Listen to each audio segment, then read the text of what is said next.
Hello दोस्तों, welcome back to my channel.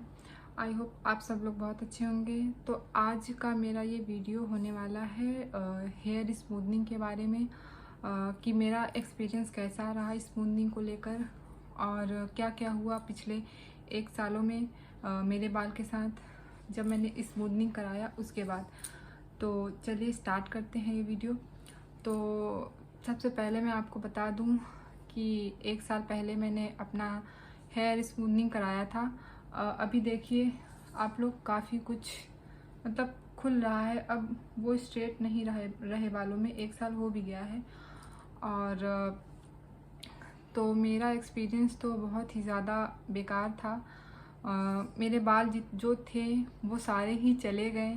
मतलब smoothening कराया तो सबको अच्छा लगा, कुछ लोगों को अच्छा लगा, कुछ लोगों को नहीं अच्छा लगा। बाकी जब मेरे बाल हेयर फॉल इतना ज़्यादा होने लगा स्मूथनिंग के 6 से 7 महीने के बाद से ही, कि उसकी कोई लिमिट ही नहीं है। ऐसे लग रहा था कि जैसे मुझे कोई बीमारी हो गई है, उस वजह से हेयर लॉस हो रहा है। तो बहुत, जो मेरे घर में बहुत सारे लोग थे, उन्होंने कहा नहीं कराना चाहिए था, नहीं कराना चाहिए था। लेकिन अब तो मैंने करा लिया था, अब तो मैं कुछ नहीं कर सकती थी। लेकिन मैं आप लोगों को बस यही बताना चाहूँगी कि बाल जैसे हैं उनको वैसे ही रहने दीजिए, उसमें कोई भी ट्रीटमेंट ना कराइए, ना ही स्मूथनिंग, ना ही रिबॉन्डिंग और ना ही केराटिन ट्रीटमेंट।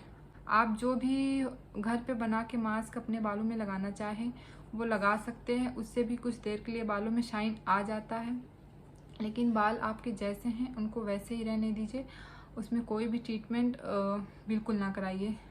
किसी किसी को सूट कर जाता है तो उसको हेयर फॉल नहीं होता, पर हमें नहीं पता है ना हमें सूट करेगा या नहीं करेगा। तो मुझे तो बिल्कुल भी सूट नहीं किया स्मूथनिंग। स्मूथनिंग के बाद से ही इतने ज़्यादा हेयर फॉल होने लगे। मैं आपको साइड में वीडियो लगा दूंगी कि मेरे पहले बाल कैसे थे और अब सिर्फ इतने बाल बचे हैं, सिर्फ इतने। और वो भी अब पता नहीं, अभी आगे अभी भी हेयर फॉल हो रहा है, लेकिन फिर भी कुछ हद तक मैंने रोक लिया है और मुझे नहीं पता कि ये आगे कहाँ तक गायब होंगे। तो मैं आपको अब बताने जा रही हूँ कि मैंने कैसे अपने हेयर फॉल को कंट्रोल किया है। तो सबसे पहले आप जो भी शैम्पू लगा रहे हों, चाहे वो मैट्रिक्स का हो चाहे वो लोरियल का हो, जो आपको सूट करे आप वही लगाइए। मुझे इन दोनों में से कोई भी शैम्पू सूट नहीं किया। मैंने इन दोनों ही शैम्पू को एकदम से बंद कर दिया और मैंने लगाना शुरू किया मामा अर्थ का हेयर फॉल शैम्पू, अनियन वाला। तो वो मुझे पहले से भी सूट करता था, कुछ लोगों को वो भी नहीं सूट करता है, तो मैं सबको नहीं बोलूँगी, लेकिन मुझे वो पर्सनली बहुत पसंद है क्योंकि वो मेरे बालों को सूट करता है। तो मैंने वो शैम्पू लगाना स्टार्ट किया और उनका शैम्पू बंद कर दिया। और उनका दूसरा कंडीशन ये था कि हमें अपने बालों में ऑयलिंग नहीं करनी है, जिसकी वजह से बाल बहुत ज़्यादा ड्राई हो गए।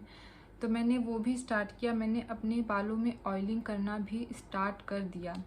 मैं क्या करती हूँ, जैसे मुझे अगले दिन बाल धुलना है तो मैं उसके 1 दिन पहले ही रात को अपने बालों में अच्छे से ऑयलिंग करके मसाज कर लेती हूँ। उसके बाद सुबह अगले दिन धुल लेती हूँ। तो जो मैं तेल लगाती हूँ वो है नारियल का तेल, उसमें मैं कुछ और चीज़ें मिलाकर बना लेती हूँ, पका लेती हूँ। आपको मैं साइड में वीडियो लगा दूँगी, आप लोग देख लीजिएगा। मैं क्या करती हूँ, सरसों का तेल लेती हूँ, उसमें 1 चम्मच मेथी, 1 चम्मच कलौजी और एक प्याज कटा हुआ और करी पत्ते, ये सब मिक्स करके पका लेती हूँ। जब वो हल्का सा ब्राउन हो जाता है प्याज, तो बंद कर दीजिए, फिर आप उसको छान के रख लीजिए। फिर आप उसको ईज़िली इस तेल को लगा सकते हैं।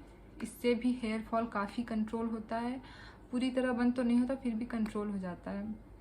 उसके बाद जब आप शैम्पू से बालों को धोइए तो आप डायरेक्ट शैम्पू लेके बालों की जड़ों में ना लगाइए। आप उसमें थोड़ा सा पानी मिक्स कर लीजिए, घोल लीजिए, फिर वो लिक्विड अपने बालों में लगाइए। उससे शैम्पू भी बहुत ज़्यादा नहीं लगता है, थोड़े से ही शैम्पू में आपके बाल धुल जाते हैं। तो ये रहा। उसके बाद सीरम लगा लीजिए, कंडीशनर लगा लीजिए। आप कंडीशनर भी कोई भी ले सकते हैं, मैं मामा अर्थ का ही कंडीशनर भी लगाती हूँ। सीरम में कोई भी लगा लेती हूँ, चाहे वो मैट्रिक्स का हो चाहे वो स्ट्रिक्स का हो, कोई भी लगा लेती हूँ। और कभी कभी नहीं भी लगाती हूँ, बहुत ज़्यादा ज़रूरी नहीं है सीरम लगाना। अपने बालों में रोज़ सोने से पहले हमको कंघी करना ही करना है। थोड़ी 2 मिनट के लिए। मैं वुडन कंघी का यूज़ करती हूँ, वो कहते हैं कि वो अच्छा होता है। मैं जब से यूज़ कर रही हूँ मुझे लग भी रहा है कि वो अच्छा होता है। और कुछ एक्सरसाइज वगैरह हैं जो आप ऑनलाइन देख लीजिए, क्योंकि जब मैं एक्सरसाइज करती थी तब मेरे बाल बिल्कुल भी नहीं टूटते थे। मैंने बंद कर दिया तो मे बी टूटने लगे, लेकिन जब करती थी तो बिल्कुल नहीं टूटते थे। तो आप लोगों से बस यही कहना है कि अगर आप अपने बालों के साथ बिल्कुल भी रिस्क नहीं लेना चाहते हैं कि हमारे बाल तो इतने ही हैं, आफ्टर स्मूदनिंग क्या हाल होने वाला है, तो आप बिल्कुल भी मत कराइएगा कोई भी ट्रीटमेंट अपने बालों में अगर आपके बाल पहले से ही कम हैं। रिस्क लेने का कोई मतलब नहीं है। आप अपने बालों में वैसे भी कोई भी हेयर स्टाइल कीजिए, अच्छा ही लगेगा। स्मूदनिंग कराना ज़रूरी नहीं है, वैसे भी उसमें फ्लैट हो जाता है हेयर, तो सबके ऊपर अच्छा भी नहीं लगता है। मैं जीवन में कभी नहीं कराऊंगी स्मूदनिंग। अगर आप लोगों को ये वीडियो हेल्पफुल लगा हो तो प्लीज़ ज़्यादा से ज़्यादा इसे शेयर कीजिए और मेरे चैनल को सब्सक्राइब कीजिए। Thank you.